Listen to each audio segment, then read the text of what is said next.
चमत्कारी दीपक। एक बार की बात है, एक गांव में रामू नाम का एक गरीब किसान रहता था। वह मेहनती था, लेकिन उसकी किस्मत हमेशा उसका साथ नहीं देती थी। एक दिन जंगल में लकड़ियां काटते समय उसे एक पुराना मिट्टी का दीपक मिला। दीपक बहुत ही साधारण दिखता था, लेकिन उस पर कुछ अजीब से चिन्ह बने हुए थे। रामू ने जिज्ञासा से दीपक को साफ करने के लिए रगड़ा और अचानक एक दिव्य प्रकाश फैला। उस प्रकाश में एक साधु प्रकट हुए और बोले, रामू, यह कोई साधारण दीपक नहीं है। यह तुम्हारी इच्छाएं पूरी कर सकता है, लेकिन एक शर्त है, तुम जो भी मांगोगे तुम्हारे पड़ोसी को उसका दुगना मिलेगा। रामू खुशी से झूम उठा। पहले उसने खुद के लिए एक सुंदर घर मांगा। देखते ही देखते उसका घर भव्य महल में बदल गया।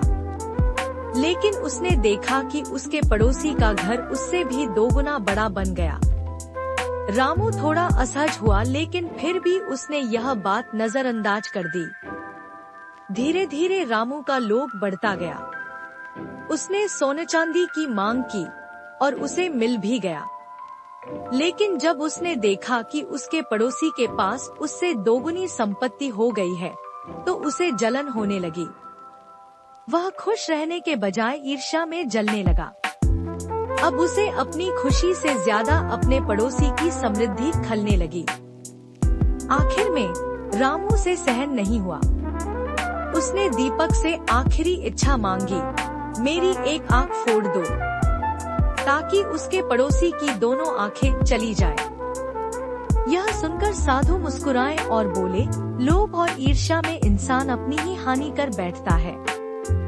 इतना कहकर साधु और दीपक दोनों गायब हो गए। रामू अब पछता रहा था, लेकिन बहुत देर हो चुकी थी। शिक्षा: दूसरों की खुशियों से जलने की बजाय अपनी खुशियों पर ध्यान देना चाहिए। ईर्ष्या और लालच अंत में हमें ही नुकसान पहुंचाता है।